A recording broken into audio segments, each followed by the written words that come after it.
बंदर और मगरमच्छ की कहानी बहुत समय पहले की बात है। एक घने जंगल में एक बड़ा सा पेड़ था। उस पेड़ पर एक बंदर रहता था। वह बंदर बहुत ही चतुर और खुशमिजाज था। हर दिन वह पेड़ पर उछल कूद करता और मीठे मीठे फलों का आनंद लेता था। एक दिन बंदर ने देखा कि पेड़ के नीचे एक मगरमच्छ आकर बैठा है।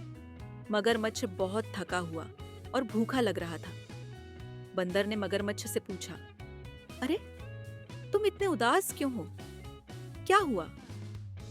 मगरमच्छ ने उदासी भरे स्वर में कहा, मैं बहुत भूखा हूँ। कई दिनों से मुझे खाने के लिए कुछ नहीं मिला। बंदर को मगरमच्छ पर दया आई। उसने पेड़ से कुछ मीठे फल तोड़े और मगरमच्छ को दिए। मगरमच्छ ने खुशी खुशी फल खाए और अपनी भूख मिटाई। उसने बंदर का धन्यवाद किया और बोला, तुम बहुत अच्छे हो बंदर भाई। इस तरह बंदर और मगरमच्छ में दोस्ती हो गई। हर दिन बंदर मगरमच्छ को फल खिलाता और मगरमच्छ भी अपनी कहानियां सुनाता। दोनों की दोस्ती गहरी होती गई। एक दिन मगरमच्छ ने बंदर से कहा, मुझे तुम्हारे साथ बहुत अच्छा लगता है। मैं तुम्हें अपने घर ले जाना चाहता हूँ। मेरी पत्नी भी तुम्हारे बारे में बहुत सुन चुकी है और वह भी तुमसे मिलना चाहती है। बंदर ने खुशी खुशी मान लिया और मगरमच्छ की पीठ पर बैठ गया।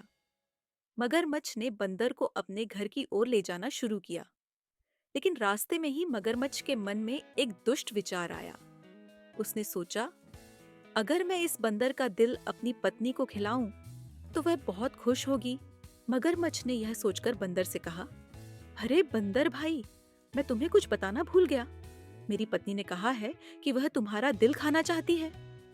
बंदर ने मगरमच्छ की चालाकी को समझ लिया। उसने तुरंत बुद्धिमानी से जवाब दिया, अरे मगरमच्छ भाई, तुमने पहले क्यों नहीं बताया? मेरा दिल तो पेड़ पर ही रह गया है। मुझे वापस ले चलो ताकि मैं अपना दिल लेकर आ सकूं।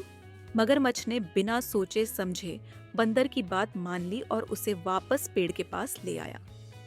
जैसे ही वे पेड़ के पास पहुंचे, बंदर जल्दी से पेड़ पर चढ़ गया और सुरक्षित हो गया। उसने हंसते हुए कहा, मगरमच्छ भाई, दिल तो शरीर के अंदर होता है, पेड़ पर नहीं। तुमने मुझसे धोखा करने की कोशिश की, लेकिन मैं तुम्हारी चाल में नहीं आया। अब जाओ और कभी भी किसी को धोखा देने की कोशिश मत करना।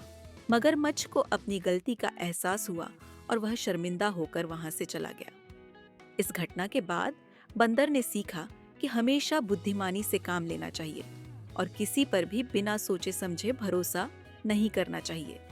सीख, यह कहानी हमें सिखाती है कि हमें हमेशा बुद्धिमानी से काम लेना चाहिए और दूसरों की चालाकियों से सतर्क रहना चाहिए।